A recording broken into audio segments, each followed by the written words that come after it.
L'ID3 est la première Volkswagen conçue avec la nouvelle plateforme pour les voitures 100% électriques, la plateforme MEB. Cette voiture est très attendue, mais est-elle vraiment, comme certains le disent, la nouvelle coccinelle du XXIe siècle ?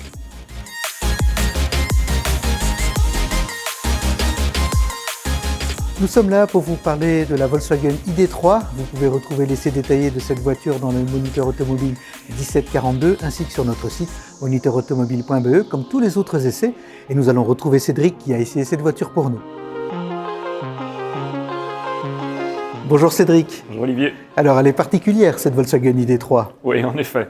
Au niveau du style, tu vois, elle est déjà très très particulière. On voit vraiment que c'est pas une voiture comme les autres. Je ne sais pas ce que tu en penses, mais déjà ici au niveau de la calandre, tu n'as pas d'ouverture forcément parce qu'il n'y a pas de moteur ici à refroidir.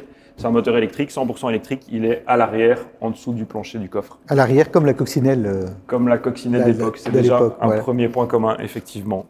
Tu as aussi des proportions très particulières, donc ce n'est pas les proportions d'une voiture classique. Évidemment, comme il n'a pas fallu loger de moteur ici en dessous du capot, ils ont pu raccourcir le capot, avancer le pare-brise, ce qui fait que la voiture paraît très très compacte.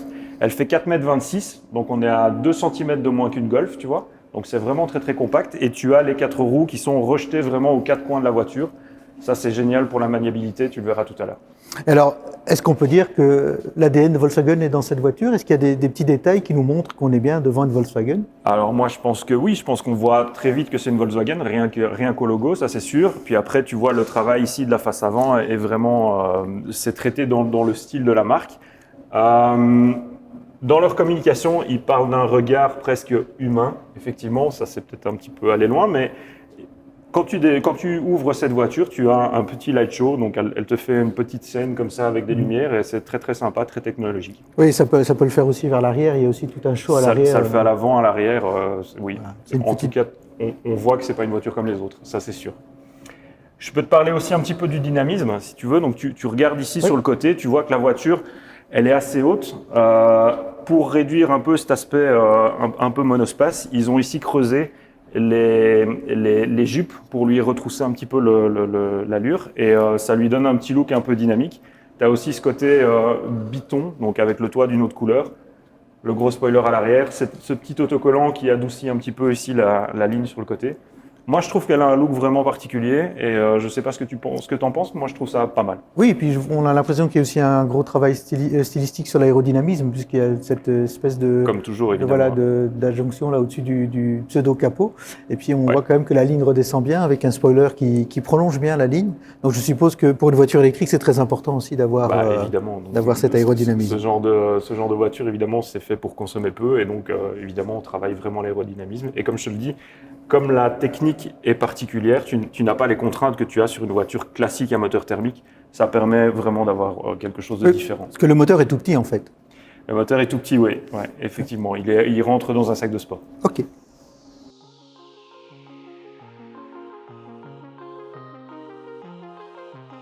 Alors Cédric, on voit qu'il y a quand même pas mal d'espace dans cette voiture alors qu'elle n'est pas très grande de l'extérieur. Oui, c'est vrai que comparé à l'encombrement de la voiture, comme on a dit tout à l'heure, tu vois, tu es dans l'encombrement d'une Golf.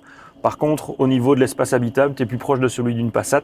Pourquoi ? Parce qu'au niveau de l'empattement, donc l'espace que tu as entre les deux essieux, c'est ce qui détermine l'habitabilité dans une voiture.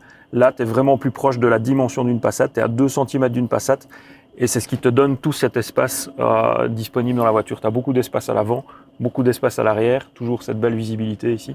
Donc quelqu'un qui fait 1m90 trouve sans problème ses aises à l'arrière. Oui, aux 2 places latérales. Comme toujours, la place centrale est un petit peu moins confortable, mais c'est toujours une place qui peut servir en cas d'appoint. Ouais. Et pour les enfants, il n'y a pas de problème non plus. Pour les enfants, si tu installes ton siège à l'arrière, voilà. Ce qui te donne aussi une sensation d'espace, c'est toute la pureté du mobilier. On voit que le mobilier est vraiment traité au plus simple. D'ailleurs, même trop simple, moi je pense dans les matériaux, parce qu'ils ont vraiment voulu employer des matériaux recyclables ou en tout cas non à base de plastique. Mais visuellement, ça te donne quelque chose de très faible qualité. Et pour une voiture qui est à près de 35 000 €, c'est quand même un petit peu cheap à mon sens. Mais voilà. Par contre, au niveau écran, tu es servi là. Oui, des écrans, tu en as un peu partout. Tu en as au niveau des combinés. Tu en as un ici central sur lequel tu peux tout commander. C'est de la connectivité en plein. On est dans une voiture électrique, donc il faut amener ce petit côté digital. Tu as un petit côté digital aussi avec une une fine bande lumineuse ici sous le pare-brise qu'ils appellent l'ID Light. L'ID Light, il est censé te communiquer des informations. Par exemple, quand ta navigation te dit tourne à gauche, ça s'éclaire en vert sur la gauche. Moi, j'ai pas trouvé ça hyper utile, mais bon, c'est technologique. Est-ce qu'il y a aussi l'affichage chez Claude dans cette voiture? Tu n'as pas encore, mais c'est quelque chose qui arrivera plus tard. Comme les connexions Apple CarPlay, Android Auto qui sont pas encore tout de suite disponibles, mais elles sont annoncées pour très bientôt. Et la mise à jour, on doit passer au garage pour ça ou... Non, tout se fait à distance aujourd'hui. Hein. Avec ces nouveaux systèmes, tout se fait à distance. Je vois pas les boutons de la climatisation. Comment fait-on? Tout est digital ici, donc tout passe par ce système ici à l'écran. Tu règles ta température ici avec un petit bouton digital. Même chose pour le volume de la radio, tout se fait ici en digital. Toutes les commandes ici autour du volant sont digitales. Moi, je suis personnellement pas fan de ça. J'aime toujours avoir un petit bouton pour tourner mon volume de radio. Voilà, c'est l'évolution en plein, on est dedans. Moi, je trouve que c'est un step un peu trop loin. D'autres apprécieront peut-être, moi, c'est pas mon truc. Technologie du 21e siècle, en tout cas. Exactement, exactement.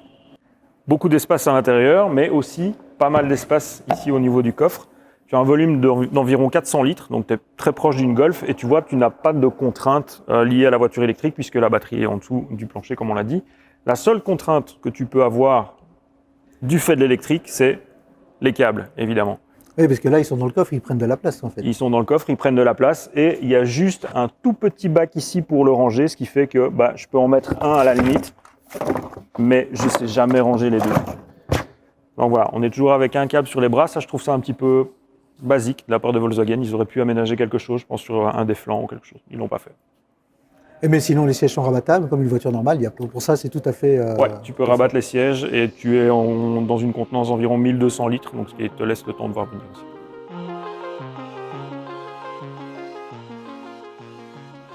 Alors, on a vu que le moteur était à l'arrière, Cédric, qu'il n'y avait pas beaucoup de place pour les câbles. On ouvre le capot avant. Et il n'y a toujours pas de place pour les câbles. Toujours pas de place. C'est quoi tout ça? C'est pas ici que tu pourras les mettre, parce qu'ici, ils ont mis tout ce qu'ils ne savaient pas mettre ailleurs, c'est-à-dire tous les fluides, la batterie 12 volts. Et si tu regardes un petit peu ici, en dessous de ce boîtier-là, tu vois qu'il reste encore un petit peu de place, ce qui pourrait laisser supposer qu'un jour, on pourrait voir apparaître un autre moteur, un deuxième moteur électrique, ce qui ferait de cette ID3 une 4Motion. Mais ça, c'est encore... 4Motion, qui sera encore plus puissante que ce qu'elle ne l'est déjà, alors avec Oui, j'imagine que s'ils mettent une transmission intégrale, c'est en tout cas pour amener quelque chose d'un petit peu plus puissant. De la puissance, on a déjà suffisamment. Sur cette version-ci, tu as 58 kW de batterie, 204 chevaux, c'est déjà pas mal. Tu as une version plus puissante, 77 kW de batterie, toujours à 204 chevaux. Et alors, tu as une version inférieure avec 45 kW de batterie, 146 chevaux. Ça, c'est la fameuse version à 30 000 € dont Volkswagen parlait au lancement. Alors, on a ici la batterie 12 volts qui sert donc pour tous les systèmes à l'intérieur de la voiture. Et les batteries pour le moteur, elles sont où? C'est pas la batterie principale, évidemment. La batterie principale, elle prend tout le plancher de la voiture. Donc, ici en dessous, à ce niveau-ci, tu as toute la batterie refroidie par liquide. Et la batterie que tu recharges évidemment par cette trappe. Et donc, pour la recharge, évidemment, la prise se trouve ici, prise combo, qui te permet de recharger aussi sur les bornes courant continu ultra rapide jusqu'à 100 kW, voire 125 si tu as pris la version 77 kW, la version haut de gamme. Et là, tu peux recharger en un petit peu moins d'une heure et tu récupères ton autonomie complète. Sinon, classiquement, avec la prise 11 kW que tu as ici, tu peux recharger sur ton wallbox et chez toi, ça va te prendre entre 5 et 6 heures, disons une nuit, et tu récupères l'autonomie de 425 km selon Volkswagen. Moi, de mon côté, pendant mon essai, j'étais plutôt entre 300 et 350. Donc voilà, il faut rester un petit peu plus raisonnable. Je pense que 300, tu les fais facilement. 350, il faut un petit peu plus t'appliquer.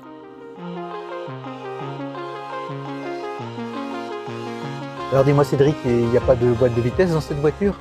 Non, alors pas de boîte de vitesse du tout. C'est un rapport unique donc qui module la puissance du moteur électrique. Tu as vraiment une voiture ici qui est vraiment souple en accélération, un petit peu moins en châssis comme tu peux le sentir. On sent que la voiture est assez lourde, assez ferme. On est quand même sur une voiture qui fait 1800 kg. Et au niveau du freinage, ça va Plus ou moins 400 kg de batterie. Au niveau du freinage, tu as le freinage régénératif. Donc le feeling de freinage n'est pas le meilleur, mais ça j'ai envie de dire comme un peu toutes les électriques.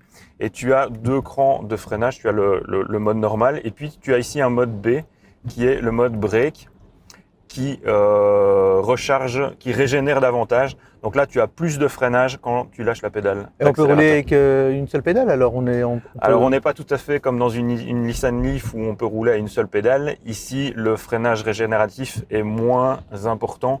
Et donc, il faut vraiment, tu vois, quand je lâche, tu as du freinage, mais tu n'en as pas au point de freiner le véhicule comme dans une Nissan Leaf, par exemple. C'est une voiture électrique, donc a priori, on peut l'utiliser en ville, y compris dans les zones basse émission. Ouais. Est-ce qu'elle est à l'aise dans les villes? Oui, c'est justement là qu'on prend du plaisir au volant de cette voiture parce qu'elle est vraiment compacte, vraiment maniable.